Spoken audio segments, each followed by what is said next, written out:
I'm not encouraging you to like go out and eat a bunch of Taco Bell and McDonald's, but I am encouraging you to be kind of lenient with yourself and be a little flexible. You don't have to have chicken, broccoli, and rice 6 times a week, or 6 times a day, excuse me, in order to achieve your body composition goals. You just don't have to.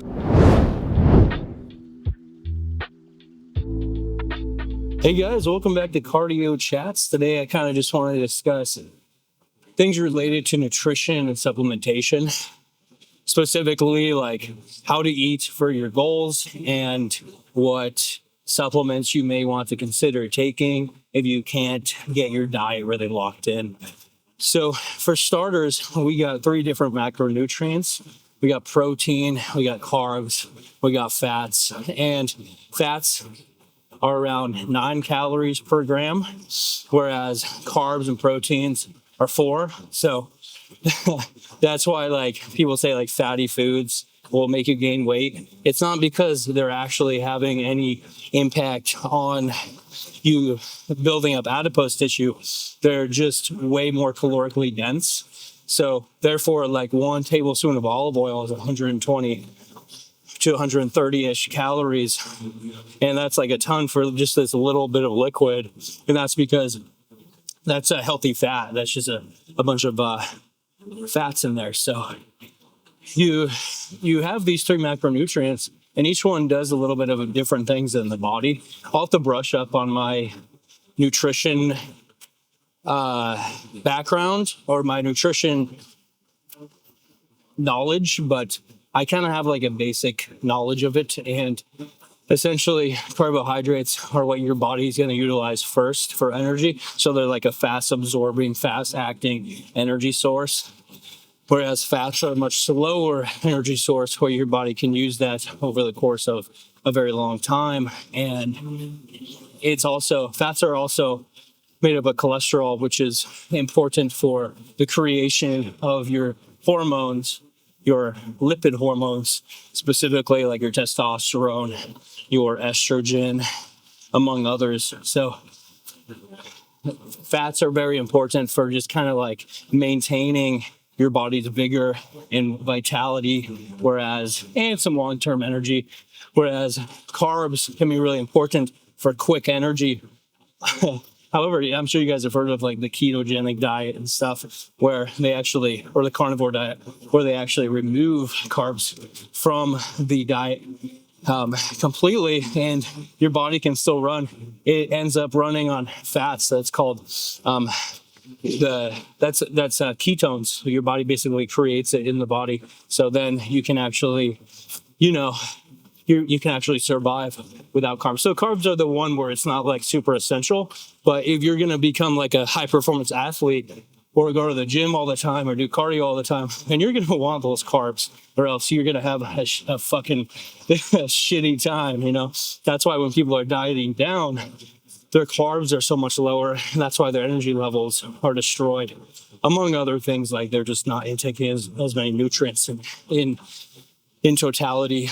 But then now you come to protein, and protein is perhaps the most essential macronutrient, and it's because protein is the building blocks of your very being. The amino acids is what your body utilizes in order to build tissues, rebuild cells, cell repair, all this stuff. Your ribosomes are very important because they are protein factories in a sense. So proteins are very important because there's non-essential and essential amino acids. And if you're not getting the essential amino acids, then your body isn't going to work properly and you can die legitimately. The amount of protein that you need to just stabilize all of your body's functions is way lower than what you need to like build muscle and stuff. It's something like you only need like 25% of your body weight or something like that. I can't remember the exact specifics, but like for me, a 220-pound male, I probably only need about 70 to 80 grams of protein a day in order to stabilize my body. And that's pretty much like, that can be done in like 2 average meals, or less, honestly. Like just like my breakfast that I have every day, it's like 2 eggs, some ham, some and then like a bagel and cream cheese with cheese on it and a little bit of bacon. It's roughly like 800 calories, but it's like 40 to 50 grams of protein. Like it's a decent amount of protein. So that's getting me more than halfway there to keep my body going. But where it gets tricky is if you want to build maximum amount of muscle, the more protein, the better. In fact, I was listening to an episode of Cooperman Lab with Dr. Gabrielle Lyon, and she was saying that you want to eat enough protein for the weight that you're trying to achieve, not the weight that you are. So say I'm trying to become 240 pounds, then I probably want to be eating at least my body weight, which is 220, but likely upwards of 240 in order to reach that point with the best body composition possible. Because in no way does just eating an excess of protein really attribute to purely fat gain. It's always going to improve your body composition. And therefore, I think that protein should be your number one source if your goal is to improve your body composition, basically increasing your muscle mass while decreasing your adipose body fat tissue.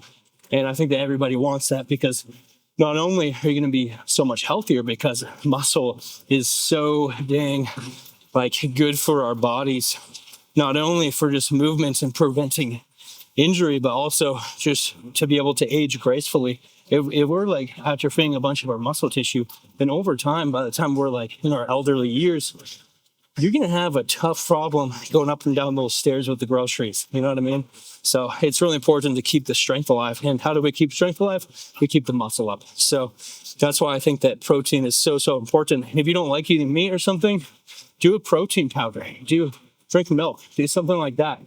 Because that is still a form of protein, and it's going to be treated equally in your body because it's a complete protein profile. So anyway, the bulk of your diet, I think, should be protein, and then the rest should be kind of depending on your goals. So of course you need fats to keep your hormones function, then the rest can go towards carbs.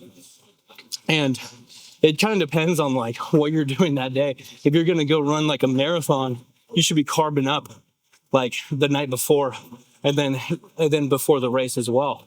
Versus if you have a rest day, then you can probably get away with more fats and less carbs. But that's really just up to where you're at in life, to be honest. So now that we have all the macronutrients out of the way, what are we trying to eat? What specific foods? Because that's kind of the big picture. Well, you want mostly meats, mostly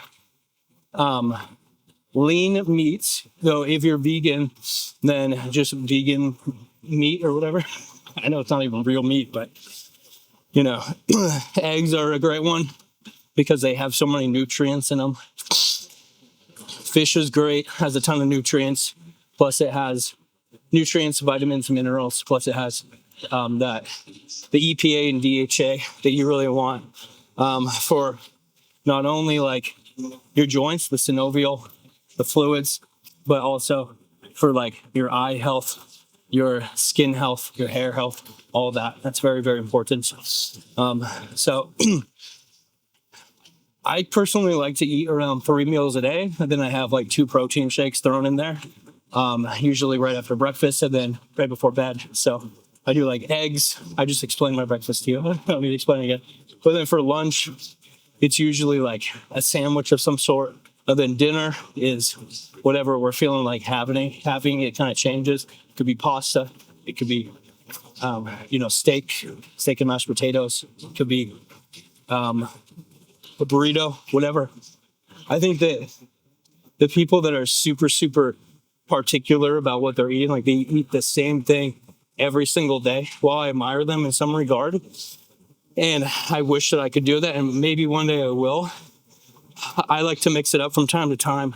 And honestly, if you're that type of person, but you're forcing yourself into a cookie cutter eating routine, then you're probably causing yourself more harm than good. Just because, guys, it's not that big of a deal. As long as you can fit your meals into your specific macronutrient breakdown that you're trying to achieve for that day, and even if you don't, you course correct later on, you'll still be fine. But as long as you can fit that recipe that you kind of have, then who cares what you're eating? Of course, you don't want to be eating ultra processed foods. And basically what a processed food is, the more iterations it's been touched before it hits the shelf or wherever it's at, the more processed it is. So ultra processed, we're talking like really packaged, like canned goods, whatever, for the Twinkies, versus not processed is like super organic, like they just grabbed it from the tree and put it on the shelf. So the least processed you can do, likely the better. So I'm not encouraging you to like go out and eat a bunch of Taco Bell and McDonald's, but I am encouraging you to be kind of lenient with yourself and be a little flexible. You don't have to have chicken, broccoli, and rice 6 times a week, or 6 times a day, excuse me, in order to achieve your body composition goals. You just don't have to. You can sub that out for, you know, a enchilada or something, or like spaghetti or whatever from time to time. You can have an ice cream if you want, whatever. Just live a little. I'm sorry, I just see that all the time in the fitness community. But anyway, so besides that, as long as you're eating like pretty well balanced plate, like you're an omnivore, you have your meats or your vegan meats or whatever, and then you have like a little bit of greens, a little bit of fruits, you know, kind of hitting all the big food groups, then you're probably good. But you could additionally add in some supplementation just to make sure that your bases are covered. And nowadays supplements are really cheap. Like I went to Costco a few months ago, picked up like a pack of 500 multivitamins for like 15 or 20 bucks. It was insane. I was blown away by the price. And that multivitamin is just so great because it ensures that you're hitting like all of your basic needs. Because I know that it can get really tedious, like tracking everything and making sure that you're getting like enough potassium, magnesium, et cetera, et cetera. So I think a multivitamin is worth it in the long run, just for that peace of mind. And then additionally, I supplement with like fish oil, vitamin D, because I live in the Pacific Northwest in America, where it's a little bit rainy, it's a little bit dark in the winter and fall, and therefore I think it's important to do so. So I supplement with that. But then I obviously have like creatine and stuff, but it's not really required. It's just such a good thing. So after you're doing all those, I think that your bases are pretty much covered. And then beyond that, it's just about, you know, making sure that you're really like being consistent and you're not giving up on your diet all the time. Of course, you can have days where, you know, say you want a pizza and you want to eat the whole damn thing. I say do it, just don't do it all the time, you know? You can do it, but then the next day realize that, oh, you just had 3,000 calories in a surplus of where you were meant to be. So for the next like 5 days, 6 days, we're going to subtract 500 calories from the total allotted caloric intake for that day in order to balance ourselves back out. Too many people have like an all or nothing approach. And believe me, I used to have an all or nothing approach. I used to be so freaking particular about all this to the point where I was like, oh, you know, I can't eat out with my friends. I have to have a banana and a protein shake because it's not going to fit in my calories. I can't have this little tiny piece of candy because it's 50 calories and I'm already at my protein or my, you know, caloric intake for the day, blah, blah, blah. It's just an unhealthy mindset. And I've been there for a long time and it's no fun. So I really am a great proponent of, let's do it kind of flexibly. If you want to follow like a certain fad diet, you know, there's so many out there. And I swear to God, there's new ones every day. Then, you know, go for it. Do whatever your heart desires, but don't think that because you failed one day that all else is lost. And honestly, like I don't even subscribe to any particular diet. I just think that as long as you're hitting your protein needs and you're eating all of like the essential food groups and you have like a well-rounded balanced diet and you like what you're eating and you're not overeating or undereating, unless, you know, those are your goals, then I think that you're fine, you know? And I think that you're probably doing it better than 99% of the population. So anyways, guys, that's all I really wanted to say for today. So thanks so much for watching. Let me know what you think about this whole topic. Let me know if you guys want to hear anything in detail. I would love to do some research, more research on this topic, kind of brush up on I took nutrition in college, but a lot of it has been lost over time. So I wouldn't mind doing a little bit of research on it and try and like educate everybody, entertain everybody, and help everybody. So anyway, have a good one. See you later. Bye.